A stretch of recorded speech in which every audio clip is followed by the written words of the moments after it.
if you understand how long and how many factors that come into play to win a Dakar, something's going to go wrong.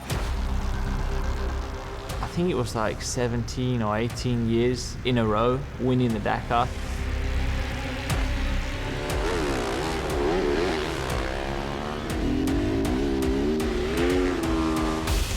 Unfortunately, it slipped away to another manufacturer, and in 2021, we need to get it back.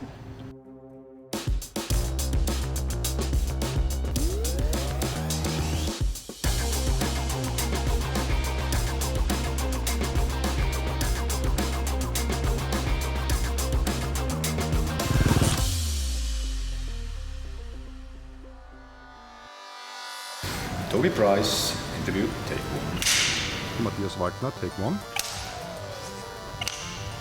Chopped my nose off, dude. Yeah, I'm the new guy. Straight from Australia, fresh mullet, trying to be like Toby Price.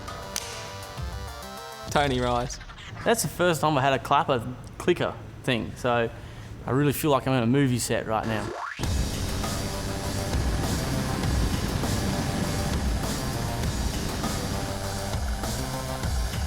Tell me about it. 2020, it's been a whirlwind for everyone, I think.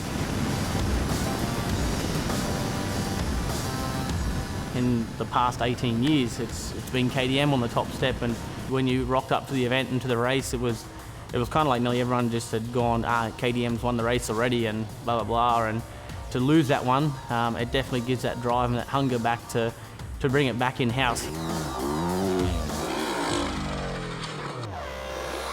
During the last year, it's been quite difficult, as it has been for everybody involved with motorsport and life in general, you know, with this whole COVID-19 thing kind of taking over. It's been a little bit frustrating at times. The most difficult thing is we're used to that high intensity traveling around and going to events and races, and then for all of a sudden it was just like a blink of an eyelid or a click of a finger, and it was just like, yeah, dragged out from underneath us, and it all completely stops.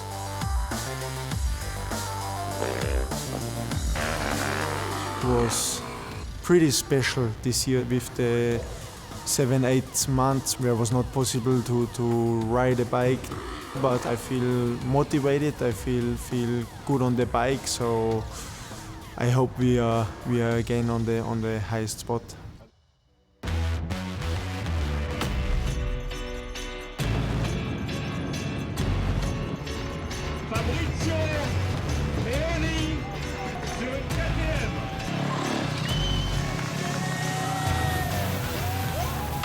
It's good to be a part of the KTM crew, and they've got the massive legacy behind them. Looking at the KTM legacy, I think it was like 17 or 18 years in a row winning the Dakar, starting off back in 2001. It's a crazy statistic that if you understand how long and how many factors that come into play to win a Dakar, something's going to go wrong. You can't race for 10,000 kilometers over 12, 13, 14, back then 3 weeks, even, you know, longer races. That they managed to win it that many times in a row is gnarly. My first win in Dakar Rally was 2016, which was my second year competing and racing the event. That one I'll remember for the rest of my life, pretty much, until I take my last breath, I guess.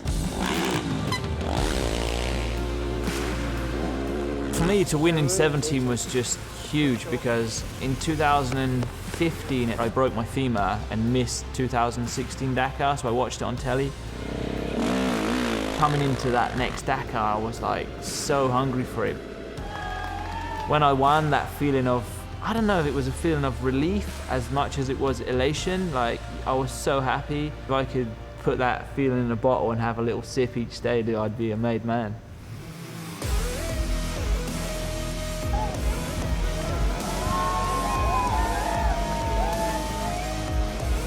You never know if this will happen again, so you have to try to enjoy the moment as much as is possible. Yeah! You cannot really control a race for 9,000 kilometers. There is so many things from the bike side, from the mechanic, from the road book, from the organization, from the weather, from river crossings, from animals. This is hundreds of things who all have to fit together.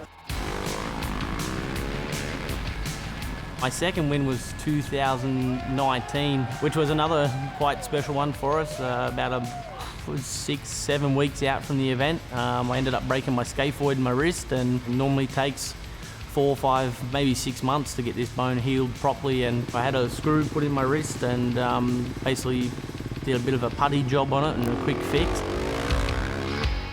I was just thinking to myself, I can at least get 2-3 days in maximum and win 1 or 2 stages, and then pack my bags and go home, because I know I'm going to be in a lot of pain.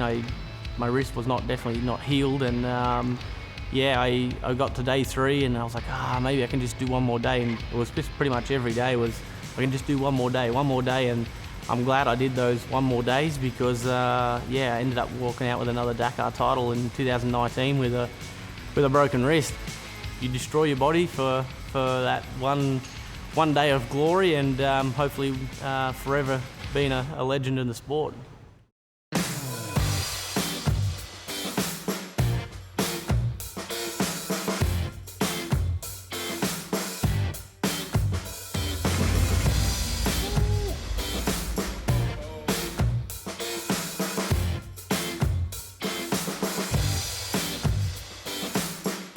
I like this a lot.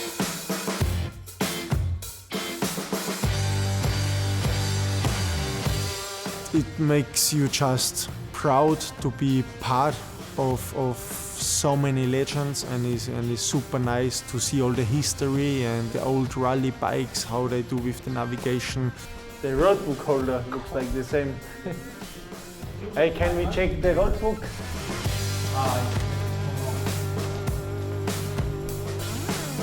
Hey, but it's cool. Yeah, it's all drawn. Handmade. All of it's drawn. Yeah. The road book always takes long, but when you're drawing it by hand, weeks and weeks, days and weeks. Yeah. But these times was not so many roads, I think. But look, the notes are quite close together, but this is on the, I think this is on the road. Yeah, It's not on but the, here in it the desert. says SSS. Oh yeah. 7 kilometres was the first note. Yeah. It's wedged. At Heinz Keeney's bike there still was some safety equipment inside full of sand and dirt, and yeah, it's super nice. This is the sandwiches or what? Peanut butter and jelly First aid sandwiches. kit. Hey, but I'm sure he doesn't know that he's got it all in here.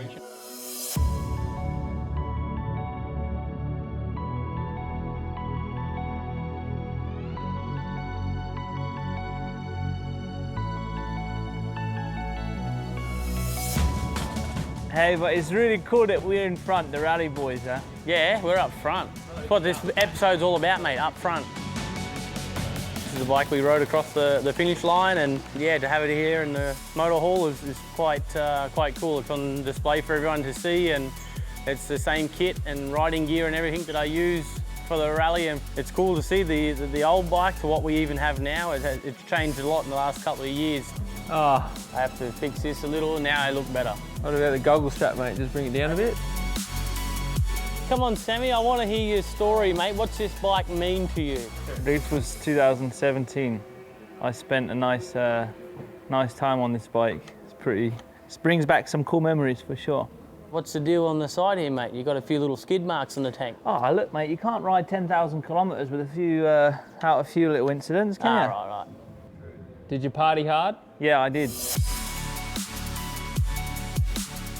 Means a lot, this bike, especially is the real original one with the burnout tire on it, and here is a big scratch mark because on day 13, so the second last day, I have a really big crash.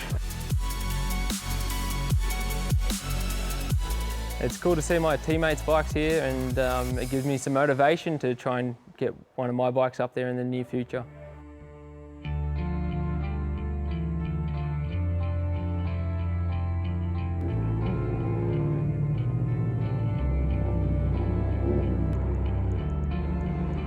Saudi Arabia was our first time there, and it was a new mix for everybody, and to come into that race and not know really any of the area or the ground. Everyone was on a level playing field.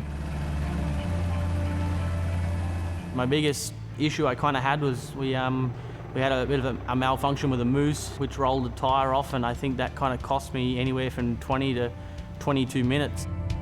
If I didn't have that bit of bad luck, it would have been another in contention for another Dakar win. Unfortunately, we lost a good friend and a guy that's been pretty much a legend in the rally racing world, and Paulo Gonçalves was, I was the first one on the scene for this. And at the end of the day, I know I'm a racer, but I also want to be known as a human, and it's not all about racing and winning championships for sure. I still pushed hard to try and win, but that there was a hard one to kind of, hard hurdle to jump over really. So yeah, these couple little issues that just kind of went along in that race, it just obviously wasn't meant to be my year to win my third title, and unfortunately it slipped away to another manufacturer, and 2021 we need to get it back.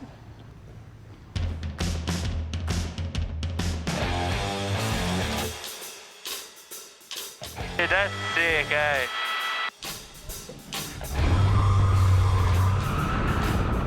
So in the next episode, you'll get to know the riders and myself a lot better, and even the new guy.